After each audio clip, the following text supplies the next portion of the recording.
Welcome to Cheater Confessions. Let's get started with today's story. I still remember the exact second the room turned cold. Our engagement party was held at the Grand Oaks, one of those polished lakeside estates Betty's parents loved to show off. Everything looked perfect. I thought that night would mark the start of something good. Betty looked stunning in her silver dress, holding court like she was born for it. Her father, Victor, had invited what felt like half the city: lawyers, investors, golf buddies. I'm a self-made guy. I built a logistics software company from scratch and turned it into something big. I didn't grow up around money or country clubs like Betty did, but success came eventually. When it came time for speeches, Betty took the mic, glass in hand, and laughed. "I can't believe I found someone like Zack. Handsome, smart, and rich. What more could a girl ask for?" People chuckled. She added, "After all those broke musicians and bartenders, I thought maybe it's time to marry someone with a decent bank account." A few nervous laughs floated around. I smiled, trying to play along, but something in Victor's eyes flickered. Betty didn't notice. She was on a roll, glass in hand, riding the laughter. "I mean, let's be honest," she said, grinning at her bridesmaids. "Zach's the first guy I've dated who can actually afford my lifestyle." More uneasy chuckles. She winked at me. The pause stretched. She laughed again, a little too loudly. "Oh, come on. I'm marrying him for the money, obviously." The laughter was louder this time, but it felt forced. Her mom, Lila, looked frozen. I forced a grin, raised my glass, and said, "Good thing we signed that prenup." People stopped laughing. Betty's smile vanished. Her face went pale like she'd been hit with ice water. "What?" she blurted, her voice carrying through the speakers.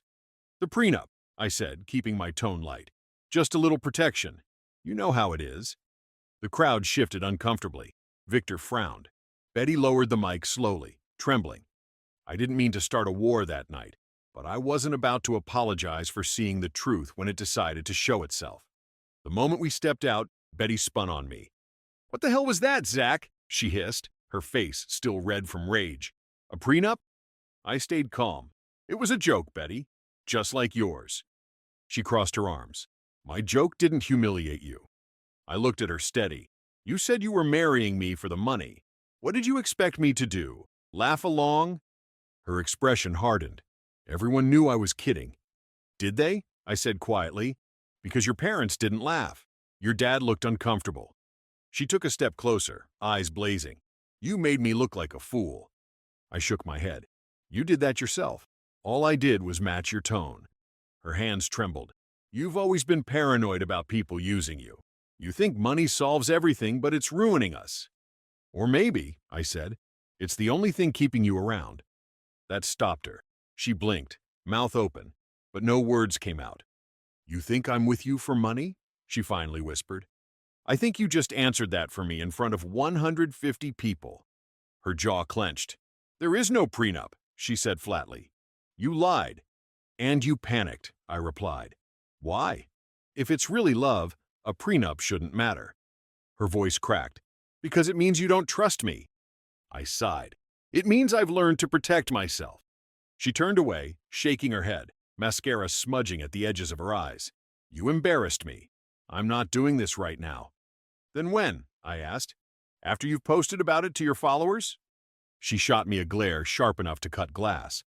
I didn't follow her when she stormed off toward the valet. She kept her back straight, shoulders tight, like she was holding herself together by sheer force. The next morning, my phone lit up before sunrise. Dozens of notifications. I didn't even have to open them to know what happened. Betty had gone public. As a lifestyle influencer, she knew exactly how to work the angles. She posted a shaky, teary video sitting in her car, saying she'd been humiliated by the man I thought I'd marry. She never mentioned my name, but the caption said enough. When someone you love turns your engagement into a transaction.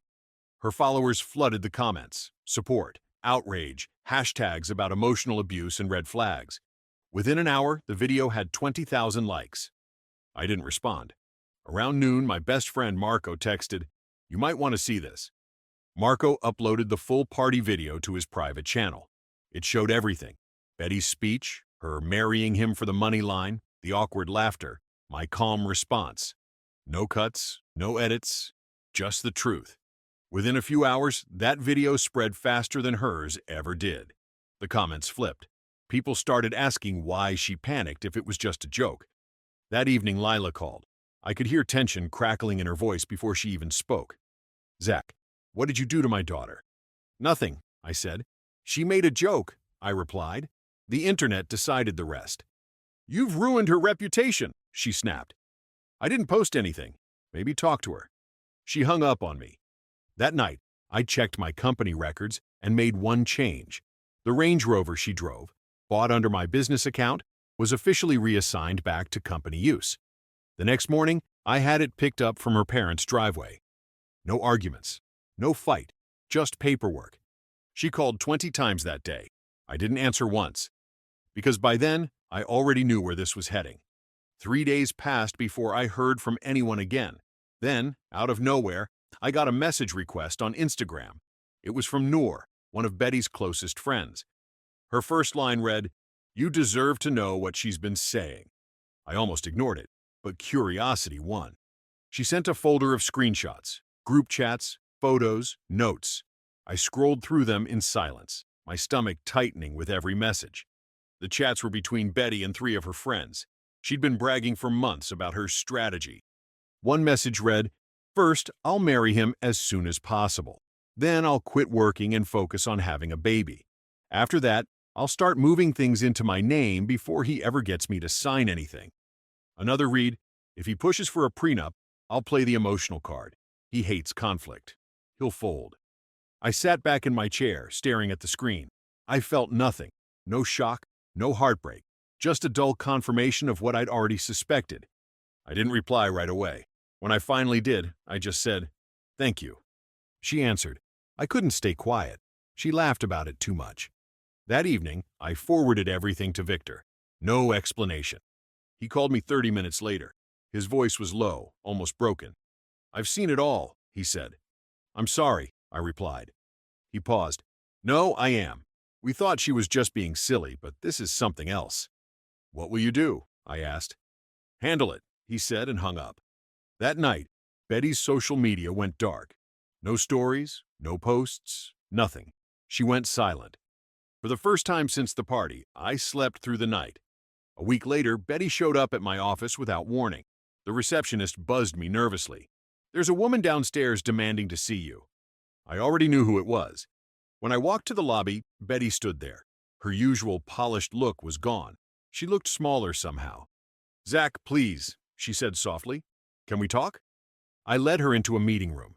She sat, hands clasped, eyes watery. "My parents cut me off," she whispered. "They said I embarrassed them, that I've been irresponsible." I nodded, calm. "Did they mention why?" She flinched. "Because of those stupid screenshots." "They're not fake," I said. "You wrote those messages." Her voice trembled. "It was just talk between friends. I was joking." "Like your speech?" I said. She glared. "You think you're perfect, don't you? You think humiliating me online makes you the hero?" "I didn't post anything, Betty." "I didn't have to. You did that to yourself." Tears welled in her eyes. "I lost everything. My cards don't work. I had to move into a friend's spare room. I can't even lease a car. You took mine." "It wasn't yours," I said evenly. "It was in my company's name." She slammed her palm on the table. "You're heartless." "No," I replied. "I'm done being naive." Her shoulders shook. "I made a mistake, Zack. I was stupid, but I still love you." I studied her face. "You loved what I could give you. That's not the same thing." She stood abruptly, eyes blazing. "You'll regret this. You think I'm the villain? Just wait." Then she stormed out. 10 minutes later, the guard called up. "Mr. Hayes, she keyed your SUV. I told him to file a report and send the footage. No shouting, no anger, just procedure." By that evening, I'd already emailed the evidence to my lawyer. It wasn't about revenge. It was about boundaries, something I should have set months earlier. And as much as it stung, watching her unravel was the clearest proof I'd ever get that walking away was the right call. 2 weeks later, I got a letter at the office, a thick envelope. Inside was a formal notice from a law firm representing Betty. The claims were almost comical. emotional distress, defamation, and breach of verbal promise to marry. The letter accused me of manipulating her for social validation and financial gain. They demanded $200,000 in damages. I forwarded it straight to my attorney, Amara. She called within minutes. "Zack, this is laughable," she said. "She publicly admitted she was marrying you for money. That's on record, and the footage is everywhere. Plus, you have the vandalism report and video." "So what do?" I asked. "Respond professionally," she said. "Then counter with your own claim for property damage and legal fees. Keep it clean. No public statements." That's exactly what we did. The response went out the next morning. Precise, factual, devastating. We included timestamps, screenshots, the party video, and witness statements. A few days later, I got another surprise message from my ex before Betty. She wrote, "She wanted stories to use against you." I told her the truth. "You were the calmest guy I ever dated." That was when I realized how desperate Betty had become. She tried everything: calls, long paragraphs on email, even a letter saying she'd forgive me if I apologized publicly. I ignored them all. The internet had moved on. Her sympathetic followers were gone. Brand partners quietly dropped her. Every post she made drew sarcastic comments like, "Still marrying for love," or "Just looking for a new wallet." The law firm representing her went silent after Amara's counterclaim. Eventually, they withdrew the complaint. One afternoon, Amara called again. "It's over," she said. "No payout, no settlement." She's got nothing left to stand on. I thanked her, ended the call, and looked around my office. Everything was exactly as before, but something fundamental had shifted. I wasn't angry anymore, just clear. And clarity, I realized, was worth more than any apology Betty could ever offer. 6 months passed quietly. The wedding date came and went like it never existed. On that weekend, instead of standing under an arch of roses, I was in Cabo with Marco and two close friends. I celebrated freedom. Back home, things had shifted completely. A friend from her old social circle told me she'd been working at a department store cosmetics counter. 3 roommates, no car, no savings. Her parents had followed through on their promise. Victor cut her credit cards and trust allowance. Lila stopped defending her in public. Word got around that they were embarrassed, not by me, but by her behavior. The legal cleanup continued. My lawyer filed for the return of the engagement ring. Betty tried to keep it, claiming it was a gift. The judge disagreed.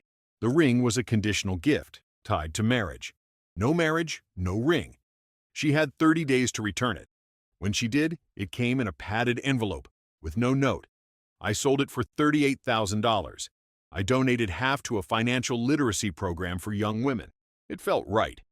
I realized how strange it was, how a single night, a single sentence, could split a life in two. Hers crumbled under the weight of her own choices. Mine got lighter. It was almost a year after the engagement party when I saw her again. I was at a cafe downtown, grabbing coffee before a meeting. The place was quiet, the kind of spot she used to say was too plain for photos. I was waiting for my order when I heard a soft voice behind me. "Zack?" I turned. Betty stood there, holding a paper cup with both hands. She looked different. The confidence she used to wear like perfume was gone. "Hey," I said calmly. "Hi," she murmured. "You look good." "You too," I said, though it wasn't true. She looked tired, like she hadn't slept much in months. We stood there in a silence that felt heavier than words. Then she spoke. "I wanted to say sorry for everything. The party, the things I said, and what I did after. I know I messed up." I nodded slowly. "Yeah, you did." "I lost everything," she said. "My parents barely talked to me. My followers turned on me. I thought I'd hit rock bottom, but somehow it keeps going lower." I didn't gloat. "Maybe that's how you find out what really matters." She swallowed hard. "I guess you were right about me." "I wasn't trying to be," I said. "I just wanted honesty." We both learned something. She managed a faint smile. "You still working too much?" "Still building," I said. "But I'm not doing it alone anymore." Her eyes flicked up. "You're seeing someone?" I nodded. "Her name's Maya. She's an architect." Betty laughed softly. "Good for you." I finished my coffee and said, "Take care of yourself, Betty." "You too," she said, voice barely above a whisper. That night, I thought about that moment at the party when she laughed and said she was marrying me for money. The room had gone silent, but maybe it wasn't silence, it was clarity. I didn't plan my response that night. It just came out. Good thing we signed that prenup. One sentence that changed everything. Now, when I think of that line, I don't hear tension or regret. I hear peace. Betty wanted a life of luxury. I wanted a partner. We both got what we deserved. And for the first time in a long while, that felt like enough. Thank you for watching.